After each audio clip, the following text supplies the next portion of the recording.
আমি একটা ঘরের গৃহিণী সকাল থেকে সারা দিন কতটা ব্যস্ত থাকি সেটাই আপনাদের মাঝে আজকে শেয়ার করব। তাই সবাই সাথে থাকুন এবং দেখতে থাকুন। আসসালামু আলাইকুম, আমি নীলা বলছি ঢাকা গাজীপুর থেকে। ছোট ছোট অংশ নিয়ে ভিডিওটা সাজাইছি। আশা করি আজকের ভিডিওটা আপনাদের ভালো লাগবে। যে যেখান থেকে বসে আমার ভিডিও এই মুহূর্তে দেখতেছেন এবং দেখবেন, কাছে কি দূরে, দেশ এবং দেশের বাহিরে, আশা করি আল্লাহর রহমতে সবাই সুস্থ আছেন, ভালো আছেন। আলহামদুলিল্লাহ, আপনাদের দুয়ায় ভালোবাসায় আমার পরিবারের সবাইকে নিয়ে আমরাও বেশ ভালো আছি। তো এখানে সকালবেলা থেকে ভিডিওটা শুরু করি নাই, মানে সোহানের বাবাকে সকালকার রান্নাবান্না করার পরে সে দোকানে চলে গেছে। সোহানের স্কুলটা খুলে নেয়। আজকে সোহানের বাসায় আছে। এটা 24 তারিখে ভিডিও, 25 তারিখে আমি আপলোড দিব। তাই এই তো ওর বাবা ঘর থেকে যাওয়ার পরে কিন্তু আমি ভিডিওটা শুরু করছি। তো এখানে আমার শাশুড়ি মা ঘুমায়, সে তো বাড়িতেই আছে।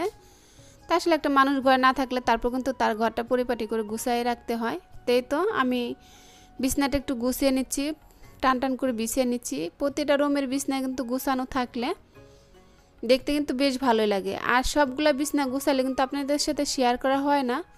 আসলে যদি সম্পূর্ণ সব কিছু শেয়ার করতে যায় তা ভিডিওগুলো কিন্তু অনেক বড় হয়ে যাবে। অত বড় ভিডিও আপনারা দেখতে চাইবেন না। তাই তো বিছনাটা গুছিয়ে নিতে নিতে আপনাদের সাথে একটা কথা শেয়ার করি। যারা এখন আমার ভিডিওর সাথে ধৈর্য ধরে আছেন, একটা লাইক দিতে ভুলে গেছেন, প্লিজ দয়া করে একটা লাইক দিয়ে দিবেন। আপনাদের ছোট্ট একটা লাইকে আমার ভিডিও কিন্তু সামনের দিকে এগিয়ে নিয়ে যাওয়ার জন্য সাহায্য করবে। আর অনেক আপুরা আছেন ভিডিওতে এসে অনেক বড় করে একটা কমেন্ট করে যান, অথচ লাইক দেন না আর ভিডিওটা ফুল দেখানো না। কি দরকার আছে ভাইয়া? আপনারও ক্ষতি হোক না হোক, আমারও চ্যানেলটা আপনারা ক্ষতি করেন না। আপনাদের কাছে এই অনুরোধটা আমার রইল। কারণ আমি তো কমেন্ট দেখে পরে পরতে আপনার ভিডিও দেখতে যাব। আমি তো ঠিকই আপনার ভিডিওতে যাই, ফুল ভিডিওটা দেখব, কমেন্ট করব। আমি যদি ভিডিওর সম্পূর্ণ সব কিছু না লিখতে পারি, আমি কিন্তু কমেন্টটা করে আসি। আর ব্যস্ততার মাঝে কিন্তু সামনে বসে ভিডিওটা দেখা সম্ভব হয় না।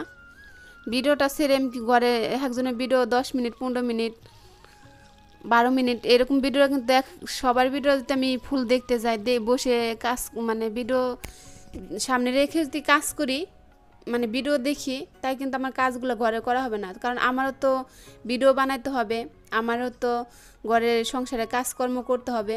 সব কিছু সামলেই কিন্তু আমরা বাড়তি যে সময়টা থাকে, অবসর যে সময়টা পাই, আমাদের নিজেদের জন্য যে সময়টা ব্যয় করব, সেই সময়টা কিন্তু আমরা ইউটিউবে মানে এখানে করে থাকি, সবাইকে সময় দিয়ে থাকি। তা আমরা সংসারে কাজও করি, কিন্তু আপুদের ভিডিওগুলোও দেখি। কিন্তু ভিডিওর সম্বন্ধে সব কিছু না বলতে পারলেও ফুল ভিডিওটা কিন্তু দেখি। আপনারা অনেকে আছেন ভিডিওতে শুধু এসে কমেন্ট করে যান, লাইক দেন না আর ফুল দেখানো না। আমি দেখি পড়াইয়া আমার যাদের আমি বেশি বিশ্বাস করি, ভরসা করি, তারাই কিন্তু মানে এই কাজগুলো করে থাকেন। কেন করেন? আমি যদি আপনাদের ভিডিও দেখতে পারি, লাইক দিতে পারি, সাথে বসে না দেখতে পারলাম, ভিডিও তো সেট রেখে দেয়, ফুল তো ওয়াশ হয়, তাই না? তাই কেন আমার সাথে আপনারা এরকম করেন আমি বুঝি না। দয়া করে যারা মানে ভিডিওটা না দেখতে পারবেন, লাইক দিতে পারবেন, তারা দয়া করে আপনারা আমার ভিডিওটা দেখবেন না। কারণ আমি চাই না যে আপনাদের ক্ষতি হোক এবং আপনাদের কারণে আমারও ক্ষতি হোক। ঠিক আছে? আপনাদের যদি ভালো না লাগে, কারণ জানেন তো কমেন্ট করে এগুলো অবশ্যই আপনাদের চ্যানেলে চলে যাব, আপনাদের ভিডিওগুলো দেখব। এগুলো কখনো করবেন না। যদি ভালো না লাগে অবশ্যই মানে আমাকে আনফলো করে দিবেন, ফলো দিবেন না। ব্যাস, কোনো ঝামেলা নাই, কোনো সমস্যা নাই। তাই তো অনেক কথা বলে ফেললাম, কথার মাঝে ভুলটি হলে অবশ্যই ক্ষমা দৃষ্টিতে দেখবেন আপু ভাইয়ারা। আর আজকে আমার যারা ভিডিওতে প্রথম ভিজিট করেছেন, সারা ভিডিওতে কোনো জায়গায় কোনো অংশতে ভালো লেগে থাকে, তা আমার পরিবারের পাশে থেকে যেতে পারেন। যারা অলরেডি কাজটা করে দিয়েছেন তাদেরকে অসংখ্য ধন্যবাদ। তাই তো কথা বলতে বলতে কিন্তু ঘরে অনেকটাই কাজ করে নিয়েছি। দেখতে পাচ্ছিলেন একটা র্যাক পরিষ্কার করে নিয়েছি, র্যাকটা অনেক ময়লা হয়েছিল, তা ওইটা বাথরুমে আগে ভিজে রাখছিলাম। তারপরে কিন্তু আমি ময়লাটা যখন আলগা হয়েছে, তারপর কিন্তু ঘষা দেওয়ার সাথে সাথে পরিষ্কার হয়ে গেছে, ওটা ধুয়ে নিয়েছি। তারপর ঘরটাও ঝাড়ু দিয়ে নিয়েছি। তারপরে যে নাস্তা করে নিয়েছিলাম মা ছেলে মিলে, সেই প্লেট বাসনগুলো ধুয়ে নিলাম। তো এই তো প্লেট বাসনগুলো দেওয়া হয়ে গেছে। একটা গৃহিণী সারাদিন কতটা ব্যস্ত থাকে, ব্যস্ততার মাঝেও এই ভিডিওগুলো বানাই। তারপরে ভিডিওগুলা মানে শ্যুট করতে হয় প্রথম, তারপর কিন্তু এডিট করতে হয়, সংসারের কাজকর্ম করতে হয়, তারপরে আপু ভাইয়াদের ভিডিওগুলো দেখতে হয়। তো একটা গৃহিণী কতটা ব্যস্ত থাকে সংসারে সারাক্ষণ। আসলে যারা এই ইউটিউবে ভিডিও বানায় তারা কিন্তু জানে যে কতটা কষ্ট, কতটা মানে পরিশ্রম করা লাগে এখানে। তাই তো আমি কিন্তু মানে ঘরের অনেকটা কাজ করে নিয়ে বাহিরেও গেছিলাম, সেটা আপনাদের সাথে শেয়ার করিনি। তাই যখন বাইরে গেছিলাম ছোটো ছেলেটা শানে বলে দিয়েছিল জুস আর বিস্কিট আনতে, তাই সোহান তো জুস খায় না তেমন একটা, তাই শুধু শানের জন্য জুস আনছে আর দুইবার জন্য দুটো বিস্কিট এনেছি। বলছিল আম আনতে, শানে কিন্তু আম অনেক পছন্দ করে, সোহানে কিন্তু খায় না। মাশাআল্লাহ শানে আমগুলো অনেক ভালোবেসে খায় আর অনেক মজা করে খায়। তো এই যে আমের সিজন আসার পর কিন্তু কম বেশি আম আনাই হয়, সবসময় আপনাদের সাথে শেয়ার করি না।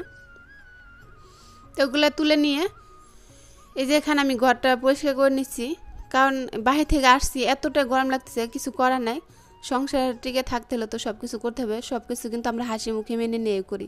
তারপর যদি দিন শেষে শুনি যে সংসার থেকে কী করি, কী এমন কাজ, তখন যে মনের ভিতরে এতটাই কষ্ট হয়, যন্ত্রণা হয়, কি বলবো। তারপর সব কিছু হাসি মুখে মেনে নেই। আসলে আমাদের মতো গৃহিণীদের এই চার দেয়ালের মাঝখানে বন্দি থাকতে হবে আর এই কথাগুলোই শুনতে হবে, কারণ আমরা তো বাইরে যা কর্ম করতে পারবো না। আর সংসার সামলে বাচ্চা কাচ্চা না থাকলে হয়তো চেষ্টা করতাম, বাচ্চাদের তো দেখার মতো কেউ নেই। আর এখন যে বাচ্চাদের রেখে যাব সেটাও হবে না, কারণ যদি রেখে যায় লেখাপড়া ওদের সেরকম হবে না, মানুষের মতো মানুষ হবে না। তাই কারণে সব কিছুই হাসি মুখে মুখ বুঝে সহ্য করে নিই। এই তো চলতে আছে আমাদের গৃহিণীদের সংসারের জীবন। তাই ঘরটা পরিষ্কার করে পরে এখন বাচ্চাদের গোসল দেব। তাই কারণে যে একটা তো বাথরুমে রাখছিলাম, এটা একটু পানিটা মুছে নিচ্ছি, অনেকটাই শুকিয়ে গেছে, তার বাকি যে পানিটুকু আছে আমি একটা শুকনো কাপড় দিয়ে মুছে নিচ্ছি যেন ফুলোটা নামাইলে পানিটা না পড়ে। তাই তো আমার পানিটা মুছা হয়ে গেছে, আমি একটা আলগায় নিচে আগের জায়গায় রেখে দিব এখন। তাই তো বাচ্চা মানে একটা রেখে দিলাম। তারপরে কিন্তু বাচ্চাদের গোসল করিয়েছি, ওদের খাইয়ে দিয়েছি, ওরা ঘুম আসছে, মানে ওদের ঘুম পাড়িয়ে পরে আমি গোসল করে নামাজটা পড়ে নিলাম। এখন 3:30টার উপরেই বাজে, কি করা আছে, কিছু করা নাই, এভাবেই চলতে হবে। তাই তো দুপুরে নাস্তা শেষ করে তারপর আমি মানে খাবার খেয়ে নিব, দুপুর লাঞ্চটা করে নিব। যখন লাঞ্চ করছিলাম তখন আপুদের ভিডিও দেখছিলাম, আপুদের ভিডিও যখন দেখছিলাম মজা মজা রান্নাগুলো দেখছিলাম, খেতে ইচ্ছে করছিল দেখেই। তাই তো ফিরে আবার রান্না করতে আসছি, মানে আরও কাজ করছি, সব কিছু আপনাদের সাথে শেয়ার করা তো সম্ভব না। তো এখানে রান্নাটা বসিয়ে দিচ্ছি, এখানে ছোটো মাছ রান্না করতেছি, আমার বেলকুনির থেকে পুঁই শাক দিয়ে ছোটো মাছ আলু দিয়ে এই রান্নাটা করলাম। আর এখানে সোহান বাবা তো ওই ছোটো মাছ খাবে না, বাচ্চারাও খাবে না, তো ওদের জন্য রুই মাছ টমেটো আলু দিয়ে রান্না করতেছি। আমার কাছে বিশেষ ভালো লাগে রুই মাছ টমেটো আলু দিয়ে রান্না করতে আর সিম দিয়ে রান্না করতে, এই দুইটা তরকারির সাথে এই রুই মাছটা খেতে ভীষণ ভালো লাগে আমার কাছে মনে হয়। তো এইভাবে আমি বেশিরভাগ রান্না করে থাকি আর আমার ঘরের আমার পরিবারের সবাই এভাবে খেয়ে নেয়। তো আমি 2 চুলায় কিন্তু তরকারিটা বসিয়ে দিয়েছি, 2 চুলায় 2টা তরকারি বসিয়ে দিয়েছি, কারণ দাঁড়ানো চুলা না, একবার সব কিছু কেটে কিন্তু তারপর দাঁড়ায় দাঁড়ায় রান্নাটা করতে হয়। রান্না বান্না হয়ে গেছে, কারণ আজকে রান্নার পুরোপুরি শেয়ার করলাম না, গরম অনেক, বেশ কয়েকদিন ভালোই ছিলাম, আবার শুরু হয়েছে কারেন্ট যাওয়া আর গরমটাও ভালোই পড়ছে। আপনাদের সাথে তো শেয়ার করছি, দেখতে পাচ্ছেন বাইরে কতটা রোদ উঠছে আজকে সকাল সকাল, ওইটা 9টার সময়, তারপর দেখতে পাচ্ছেন আকাশে অনেক রোদ ছিল। তাই তো আমি ভাতের চালটা ধুয়ে নিচ্ছি, মানে চালটা আগেই ভিজে রাখছিলাম, ভাতের চালটা ধুয়ে নিয়েছি, গ্যাসটা চুলায় কম, এখন আমি চাল আগে ভিজে রাখি, তারপর ধুয়ে ভাতটা বসিয়ে দিলাম। বাচ্চারা বলতেছে যে কিছু নাস্তা খাবে, তো এখন কী নাস্তা দেবো, এখন বাইরে থেকে পুরি কিনে নিয়ে আসলাম, তাই তো ডাল পুরি নিয়ে আসছি। পুরিটা আমার ঘরে সবাই পছন্দ করে, আমারও ভালো লাগে, কিন্তু গ্যাস্ট্রিকের সমস্যার লেগে আমি বেশি একটা খাই না, বাচ্চারাই খায়। তো ওদেরকে যে নাস্তাটা দিয়ে দেবো দোকান থেকে নিয়ে আসছি, আর আমার বাসার নিচেই মানে হোটেলটা একদমই কাছে, 2 মিনিট লাগে না যাইতে 2 মিনিট লাগে। তো ওদের দিয়ে দিলাম নাস্তাটা। তারপরে কিন্তু আর কোনো ভিডিও শ্যুট করা হয় নাই, এই তো ওর বাবা চলে আসছে, সোহানের বাবা বাসায় আসছে, এখন রাত 10টা বাজে। তারপরে কিন্তু বাসায় আসছে, আসার পরে যে আমি ভাতের বাটিগুলো বের করে নিচ্ছি, এগুলো কিনিল করে নিব। এটি সাথেটার সাথে কিনিল করলে পরে প্রতি ভাত দিতে অনেক মানে রাত্রেবেলা ধুয়ে রাখলে হয় কি পানিটা ঝরে যায়, বাটিটাও শুকনো হয়ে যায়, সকালবেলা ভাত দিলে অনেক সুন্দর হয়, ভাতগুলো আর নষ্ট হয় না। তো এখানে নিয়ে আসছে, লটকন নিয়ে আসছে, সেগুলো আমি বের করে নিচ্ছি। আর এই লটকনগুলো সোহানে খায় না, কিন্তু সোহানের দাদির অনেক পছন্দ, তাই নিয়ে আসছে। হ্যাঁ মানে আয়া পড়বো 2-1 দিনের ভিতরে। শানে খায় কিন্তু আমু খায়, আমার অতটা পছন্দ না, কিন্তু আমার শাশুড়িমার খুব পছন্দ এই লটকনটা।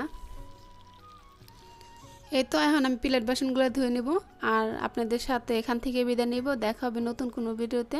সে পর্যন্ত ভালো থাকুন, সুস্থ থাকুন, আল্লাহ হাফেজ।